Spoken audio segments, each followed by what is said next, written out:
America donkey खातर आए थे भाई, 4 जने बचे भाई हम। ठीक है भाई।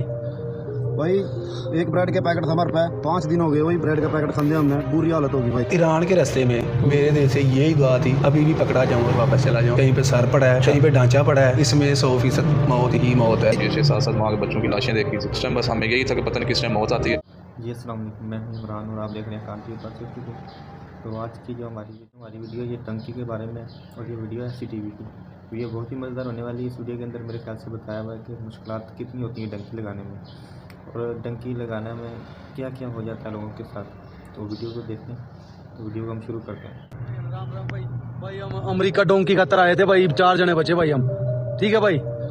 भाई एक ब्रेड के पैकेट था हमारे पे, 5 दिन हो गए वही ब्रेड का पैकेट खाने हमने, बुरी हालत होगी भाई। ईरान के रास्ते में मेरे दिल से यही दुआ थी, अभी भी पकड़ा जाऊँ और वापस चला जाऊँ। कहीं पे सर पड़ा है, कहीं पे ढांचा पड़ा है, इसमें 100% मौत ही मौत है। जैसे 7-7 माह के बच्चों की लाशें देखी थी उस टाइम, बस हमें यही था कि पता नहीं किस टाइम मौत आती है। अस्सलाम वालेकुम दोस्तों, मेरा नाम है असीब शफकत और आप देख रहे हैं SCTV।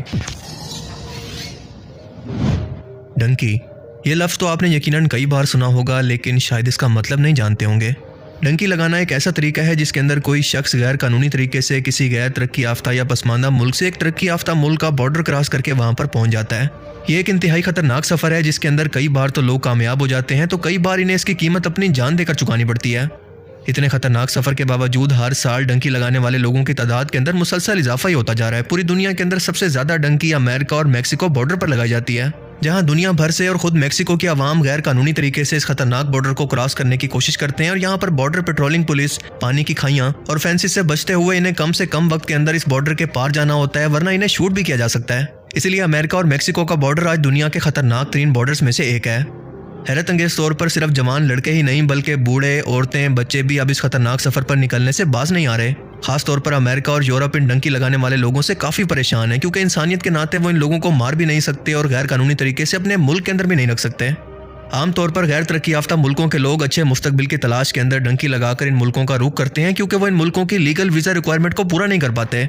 ये लफ्ज़ डंकी इसलिए रखा गया है कि ये बिल्कुल गधे की तरह बिना किसी डायरेक्शन के और बिना किसी मकसद के बस एक सफ़र पर चल पड़ते हैं।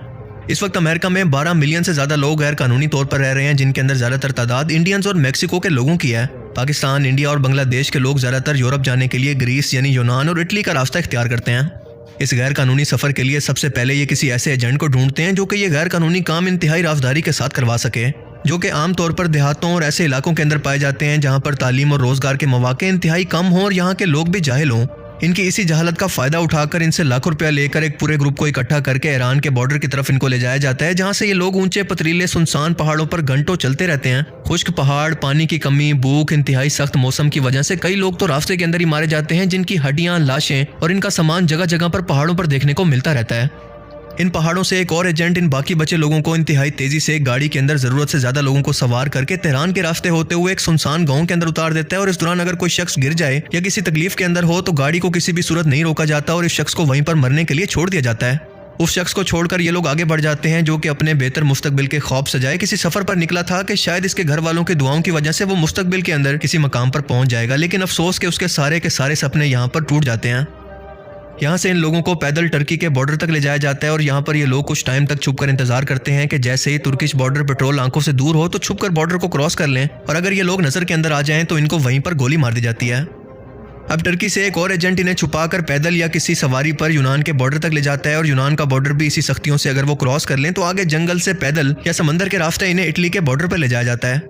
यूनान से इटली इसी समुद्री रास्ते से जाते हुए जून 2023 के अंदर एक कश्ती हादसे का शिकार हुई थी, जिसके अंदर ज़रूरत से ज़्यादा, हद से भी ज़्यादा 500 से लेकर 750 अफराद सवार थे।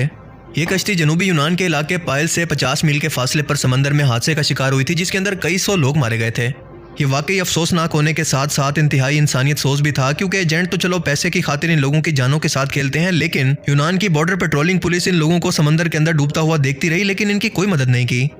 ये समंदर का रास्ता जंगल के रास्ते से ज़्यादा आसान है और इसीलिए लोग इसका इंतखाब करते हैं, और इसी सफ़र के दौरान ज़्यादातर लोग या तो भूख से मारे जाते हैं या फिर रास्ते की सख्तियाँ एक एक करके इनको मार देती हैं।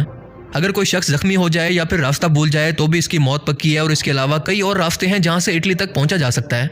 मगर सबसे अहम सवाल यह है कि जब डंकी लगाने वाले लोग इस रास्ते की सख्तियों और इस काम के गैर कानूनी होने से वाकिफ़ हैं तो फिर किस उम्मीद पर यह सब कुछ करते हैं? जवाब है कि इंसानी हमदर्दी की बुनियाद पर पनाह के लिए अप्लाई करके। जब भी कोई शख्स डंकी लगाकर यूरोप के किसी भी मुल्क के अंदर पहुंच जाए तो वहां की हुकूमत को असाइलम यानी पनाह की दरखास्त करता है और किसी भी झूठे बहाने की बुनियाद पर कि मेरे मुल्क में मेरी जान को खतरा है या फिर मेरे वापस जाने पर मेरे मुल्क की हुकूमत मुझ पर फिर से जुल्म और ज्यादती कर सकती है, तो ऐसे लोगों को असाइलम सीकर कहा जाता है। असाइलम सीकिंग का केस जब लीगली तौर पर शुरू होता है तो उसको मुकम्मल होने के अंदर कई साल तक लग जाते हैं और इस टाइम के अंदर ये शख्स इस मुल्क के अंदर रहकर तमाम सहूलियात का फायदा उठा सकता है, यहाँ पर कमाई भी कर सकता है।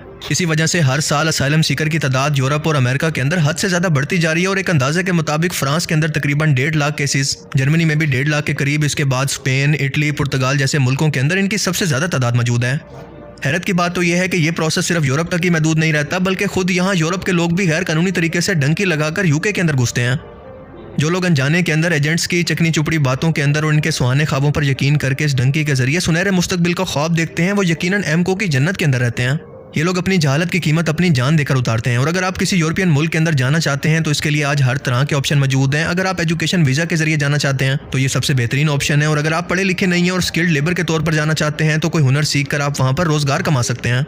इन दोनों का लीगल प्रोसेस ना तो इतना ज़्यादा मुश्किल होता है, ना ही इसके अंदर इतने ज़्यादा पैसे लगते हैं जितने ये एजेंट्स आपसे हथियार लेते हैं। बस फ़र्क इतना होता है कि लीगल प्रोसेस के अंदर कुछ वक्त लगता है, जहाँ पर आपके जानो माल की हिफाजत के साथ आपको कानूनी तौर पर यह सफ़र करवाया जाता है, तो दूसरी तरफ फ़ौरन आपको यूरोप और अमेरिका पहुँचाकर डॉलर्स के अंदर कमाई का ख्वाब दिखाकर बेवकूफ़ बनाया जाता है, जहाँ पर आप टोटली इन्हीं एजेंट्स के रहमो करम पर होते हैं, जो कि ना तो आपकी जान की कोई फिक्र करते हैं और ना ही कभी आप पर कोई रहम करते हैं, क्योंकि इन एजेंट्स का दीन और ईमान सिर्फ और सिर्फ पैसा होता है। सिर्फ इस जल्दी की खातिर अपनी ज़िंदगी का सौदा करना भला कहाँ की अक्लमंदी है। आपकी ज़िंदगी सबसे ज़्यादा कीमती है, क्योंकि ये सिर्फ आपकी ज़िंदगी नहीं बल्कि आपके घर वालों की ज़िंदगी और इनकी उम्मीदें भी आपके साथ जुड़ी हुई हैं। लिहाजा अपनी जान की कदर करें और ऐसे किसी भी एजेंट के झांसे के अंदर बिल्कुल भी मत आएं। अपनी तरफ से मुकम्मल कोशिश करें और अगर हालात तब भी आपके खिलाफ हों तो अल्लाह पर छोड़ दें, क्योंकि यकीनन इसी के अंदर ही कोई बेहतरी और मसलियत होगी जो कि आपको अभी तक मालूम नहीं, लेकिन अब वक्त आने पर जान जाएंगे। अल्लाह ताला हम सब की हिफाजत फरमाए और हम सबको अपने हिफ्ज़ो अमान के अंदर रखे। आमीन। ਬਈ ਅਸੀਂ ਨਾ ਇੰਨੇ ਬੁਰੇ ਹਾਲ ਭੱਜ ਕੇ ਆਏ ਭਰਾ, ਵੇਖ ਲਓ ਚਾਰੇ ਭਾਈ ਜੰਗਲ ਹੀ ਜੰਗਲ ਵੀਰੇ। ਇਹ ਮੁੰਡੇ ਅਸੀਂ ਭਰਾ ਅਸੀਂ 5 ਅਸੀਂ ਸੀਗੇ 10 ਬੰਦੇ ਸੀਗੇ, 10 ਚੋਂ ਵੀਰੇ ਸਿਰਫ ਅਸੀਂ 5 ਬੰਦੇ ਰਹਿ ਗਏ।